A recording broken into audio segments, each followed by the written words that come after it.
I knew the day was going to unravel the second I caught his reflection in the glass door of the server room. Blake Thornton, freshly installed as VP of Operations at Nexus Dynamics, stood there with that practiced grin. The kind that said he owned every inch of the place even though he had no clue what any of it actually cost in blood, sweat, or sleepless nights. Seattle rain tapped against the windows like impatient fingers, and the hum of the racks behind me felt steadier than my pulse in that moment. Blake sauntered in like the server room was just another conference lounge. Triple-shot oat milk latte in one hand, the other already drifting toward the root console keyboard. "Let's fast-track this God mode access for me," he said, voice smooth as recycled corporate charm. "New year. New efficiencies. Streamline everything." His NBA fresh haircut caught the overhead LEDs. Ego running 3 months ahead of any real understanding. I didn't flinch. My fingers paused on my terminal, eyes flicking from the screen to his hovering hand. The air between us thickened with the quiet weight of 6 years of architecture I had poured myself into. "I'll need that in writing, Blake." My tone stayed even, almost polite. The way you speak when someone just asked to borrow the keys to your house and the deed at the same time. He chuckled, the sound landing flat in the cooled air. "You're the IT director. You follow instructions, right?" I stepped between him and the terminal, voice clear enough for the hallway cameras to capture every syllable. "No, Blake. I'm not your button pusher. I'm the one who keeps your dashboards from becoming expensive paperweights." I unplugged my keycard with a deliberate click that echoed. "This infrastructure isn't owned by Nexus. It's licensed through my LLC. Voss Tech Solutions. Legal can confirm it." His smile twitched. Just a flicker. The first crack in the armor of assumed authority. He thought I was bluffing, the way certain men always assume when a woman draws a line they can't see. But this line had been drawn years earlier. Quietly. Legally. When the company's original on-site mainframe was gasping its last in a poorly cooled backroom downtown. 5 years ago, during a brutal Thursday morning client onboarding crash, Marcus Hale, the founder, had called me directly. Panic edged his usual calm. "We can't afford another outage like this. Elena, can you fix it?" I didn't demand a team or a bonus. I asked for flexibility. Over that weekend, working alone in my apartment with takeout containers piling up, I designed and deployed a fully containerized, hybrid cloud failover system with redundant edge caching. It was the kind of resilient architecture a $60 million company should have had already, but didn't. I hosted it privately through Voss Tech Solutions LLC, an entity I had quietly incorporated 2 years into my tenure. The deal was straightforward. I fronted the design, setup, and ongoing maintenance. Nexus paid a licensing and hosting fee, roughly half what they had been bleeding to outside consultants for temporary patches. Legal drafted the agreement. Finance ran the numbers and loved how it saved nearly $300,000 annually. Marcus gave his nod. "Just keep us running." And I did. Every login, every compliance trail, every dashboard heartbeat ran through infrastructure that looked like any other vendor on the surface. No one questioned it because it worked flawlessly through 2 CEOs, multiple funding rounds, layoffs, and a ransomware attempt I neutralized in under 14 hours while the PR team scrambled. Marcus stepped back 2 years ago. The vendor list was never deeply reviewed. Voss Tech Solutions appeared as just another reliable provider sending clean monthly invoices. Until Blake. He pulled his hand back, still trying to play it off as a joke. "You're funny, Elena. But let's not turn this into drama." It was already drama. He had just tried to muscle into a root environment built on my terms, protected by clauses no one bothered to read. I logged off the session, pulled the intrusion report, his keycard swipe at 7:38 a.m., Failed escalation attempts at 7:40 and 7:42. Time-stamped. Archived. Then I walked past him, dropped my badge into my bag, and headed straight downstairs to legal affairs. Red level escalation, I told the associate. Clause 4.1 violation, attempted breach of externally licensed infrastructure. They didn't blink. We'll notify the board. Effective immediately. As I left, Blake was still lingering in the hallway, scrolling his phone, probably crafting the Slack message that would let him save face. I didn't wave. You don't shout when you hold the actual keys. You close the gate and wait for the consequences to arrive. That night, alone in my apartment overlooking Lake Union, I replayed the moment. Not with anger. Anger was wasteful, but with the quiet satisfaction of preparation meeting arrogance. The contract wasn't spite, it was foresight. When people stop understanding the systems they depend on, they start assuming ownership of things they've never built. Blake was the latest example, entitled, incurious, all swagger and no syntax. The next morning, the system responded exactly as designed. By the time the board liaison received the packet, the protocol had already begun its quiet work. I had bundled everything: access logs, MP4 hallway footage, read-only export of server command history, digitally signed and time-stamped. My summary memo was one page. Clinical, Clause 4.1 violation, unauthorized root level attempt by non-licensed personnel. No system changes executed. Red level escalation under Section 5.2. I uploaded it to the off-site secure archive separate from Nexus infrastructure. Then sent the trigger packet. Subject line simple. Infrastructure alert, Clause 4.1. Red level. No drama. Just procedure. People underestimate protocol. They mistake silence for weakness. But silence, when backed by ironclad agreements, is a precision tool. Blake showed up the next day riding the same high of assumed power. He tried resetting credentials twice. Both failed. He called IT support. They routed him to legal. Legal told him to submit in writing. His email bounced back. Please await clarification from legal and the founder before further outreach. His badge still opened public areas. But the server room, ops floor, and glass meeting pods were now off-limits. The internal directory scrubbed his profile. Remote access froze. Calendar invites redirected with the auto-reply, pending internal review per Section 5.2 infrastructure governance. He paced the executive floor like a man who suddenly realized the chessboard had different rules. I monitored from home. My system pulsed quietly, heartbeat reports showing every failed token, every purged LDAP entry, every license registrar freeze under Clause 5.4. The board received their memo. Active breach detected involving unauthorized root attempts by recently appointed executive. All impacted infrastructure under third-party licensing via Vostech Solutions LLC. Documentation attached. Pending founder review. No panic. Real control doesn't scream, it tightens. Execs who once rolled their eyes at my budget requests suddenly remembered flawless quarterly audits. Zero compliance findings. Peaceful nights because the systems never failed. Blake didn't grasp the silence. He was used to dominance by volume. But silence is when adults pay attention. By afternoon, he cornered people near the glass staircase.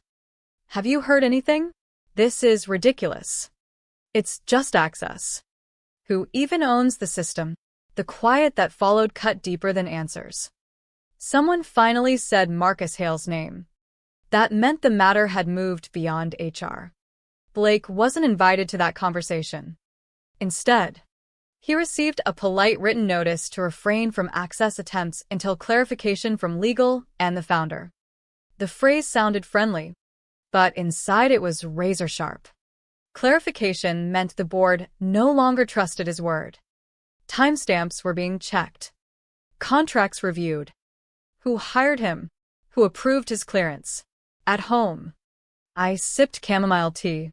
Laptop open. Reviewing system health. 0 anomalies. Uptime 99.999%. One audit note made me pause. Blake Thornton admin access removed. Permanent flag set. Ownership conflict. He wanted God mode. The gods.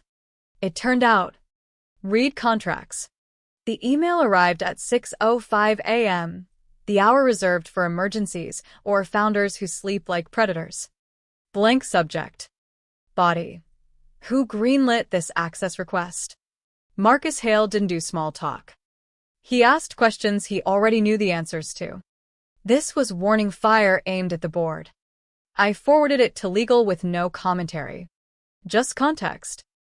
By 8 a.m., my calendar showed a 40-minute board review slot.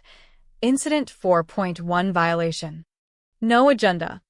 Expectation that I would come prepared. I did more. I exported a full infrastructure audit from Vostech's private environment, annotated tree of every node, access chain, change requests since deployment.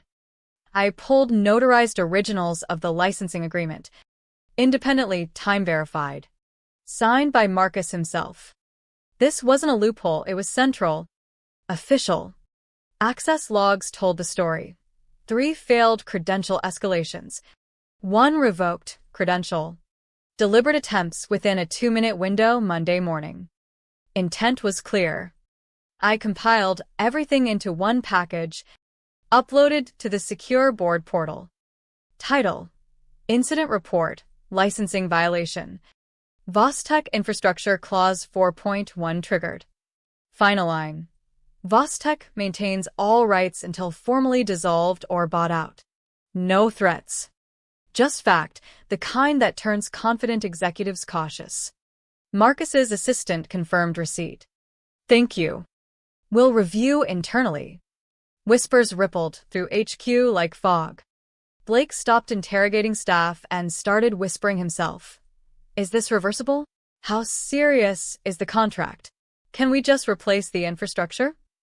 Someone must have pulled the architecture map and realized what privately licensed truly meant. You don't rip out a system woven through payroll, authentication, asset management, compliance, and active audit trails without setting the company's spine on fire. This wasn't generic code. It was customized infrastructure with a heartbeat pulsing on my terms. I sat that night reviewing vendor logs. Calm after the trigger, silence before the verdict. Tomorrow, I wouldn't plead. I would explain the system they had forgotten they depended on. Every node still standing proved who had held it together. Blake arrived 20 minutes early for the board meeting. Collared shirt crisp. Smile too wide. Pacing like he was rehearsing a victory lap instead of a reckoning. He greeted everyone with over-rehearsed warmth. Arms spread. Nodding at the empty CEO's seat as if in on a secret. The room stayed quiet. Legal sat in the corner. Faces unreadable. The CFO kept her arms crossed. Pen tapping an unopened folder. Compliance glanced between us. Avoiding eye contact. I joined remotely per protocol. My screen lit up as Marcus Hale appeared. His face carried that unnerving calm with real gravity. No smile. No nod. He clicked once, brought up my dashboard, and began reading aloud in front of everyone. No interruptions. He scrolled through logs, every access attempt, flagged credential, system response, the freeze after clause 4.1. Then the license agreement, sections 2, 3, clause 4, signature page. After 2 long minutes, he looked directly into the camera and addressed Blake like explaining gravity to a child who thought they invented it. You tried to take root access of something you don't own. Silence. Blake blinked, forced a chuckle that clattered like dropped glass. I think there's been confusion. This was a miscommunication. I was told. Marcus raised a hand. By who? Blake faltered. I mean, I assumed. You assumed wrong. Precision. No yelling. General counsel took over. Voice flat and efficient. Given the violation and per the infrastructure license, we recommend temporary suspension of Mr. Thornton from all administrative operations pending review. The word recommend was formality. Paperwork was already filed. Blake's clearance gone. Directory scrubbed. HR notified days earlier. He blinked hard. Suspension? Wait, I'm not even listed on the access license because I wasn't here when it was. Legal. You weren't. Blake looked to the CFO. She didn't look up. Marcus leaned back. The system did what it was supposed to do. It protected itself. The call ended 2 minutes early. No outbursts. Just acknowledgement of a line crossed and a wall hit. Blake stepped out of the boardroom with tight jaw and eyes searching for an exit that no longer existed. When your name disappears from the logs, it's not just lockout, it's erasure. He didn't clean his desk or send a goodbye. He simply stopped showing up. The official memo 2 days later read, Administrative transition underway. All inquiries to interim operations liaison. Sanitized language suggesting transfer, not detonation of authority. Absence was immediate. Elevators quieter. No more impromptu grilling of junior staff on dashboard latency. Slack stilled. No one spoke his name. But the cleaner silence spoke volumes. Marcus didn't swoop in with speeches. Instead, he appointed fractional COO Sophia Lang, experienced, strategically calm, eyes like a lockbox. She didn't call all hands or declare new vision. She started pulling weeds Blake had planted. Her first move, one-on-one department meetings. What's broken? No agenda. People exhaled rather than vented. Budget constraints, once held hostage by buzzwords, were reviewed line by line. Access audits stopped feeling like personal attacks. Ideas surfaced cautiously, as if checking if the storm had passed. My role on paper stayed the same, but tone shifted. People asked real questions. Could we integrate this? Is there a better way? Trust rebuilt through consistency, not gestures. We restructured access policies quietly, small, sharp permission adjustments signaling protection, not punishment.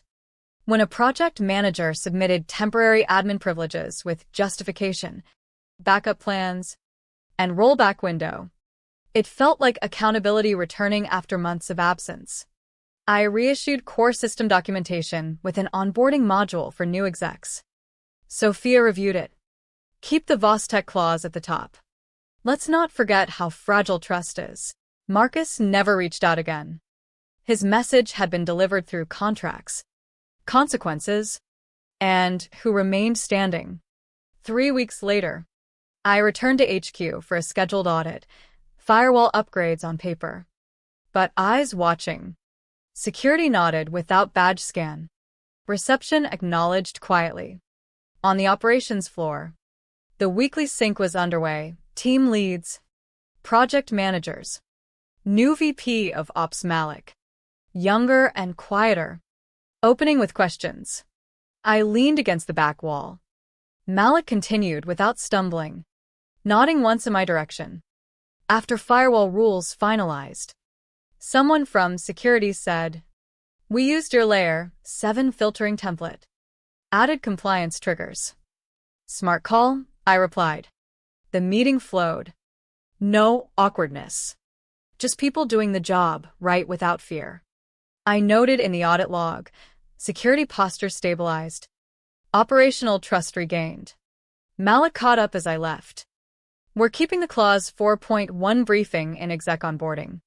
Sophia made it standard. He paused. There's a framed license diagram in the admin access room. Not as warning, just context. Don't ever let anyone talk you into bypassing context, I said. He nodded seriously. Elevator doors closed on a floor alive with quiet focus, people leaning in, screens showing actual work. No one watching their backs. Real infrastructure, when respected, becomes invisible because it never breaks. 2 months later, while reviewing vendor logs for SOC2 integration, a forwarded LinkedIn ping arrived. Subject: This aged well. Blake's profile showed him smirking in a new headshot. Fresh banner with abstract tech gradients. Tagline: Helping startups build scalable architecture and trust-based access systems. The caption: Access is everything. When trust breaks down, systems fail. I've learned that the hard way. Now I help others avoid those pitfalls. 57 likes. Handful of comments. One stood out from Marcus Hale. Untagged but precise. Start by knowing who actually owns the system. Blake never responded publicly. I imagine he saw it multiple times, hovering over delete. But you don't delete a founder's comment on your credibility. You let it sit.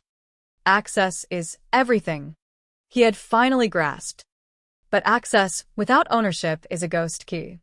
Trying to seize control of what you don't understand isn't leadership, it's theft in slow motion.